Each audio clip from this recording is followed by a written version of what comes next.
Well, at the moment the airport is closed due to the effect of the volcano eruption, and the area around the airport and the southern part of Iceland is closed.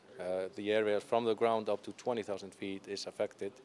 So at the moment we have cancelled all the flights from this airport to Europe and also from the USA to here.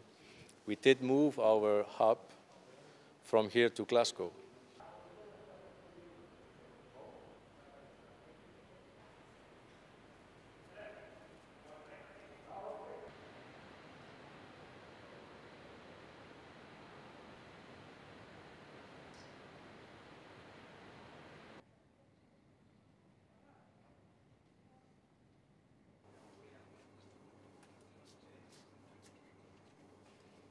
Pues todavía estoy esperando aquí para saber algo sobre mi vuelo, porque todavía no se sabe nada si va a estar abierto o cerrado. Entonces nos han dicho de esperar hasta las 5 de la tarde y como no sé nada, pues a lo mejor vamos a salir de un aeropuerto del norte de Islandia, Akureyri se llama.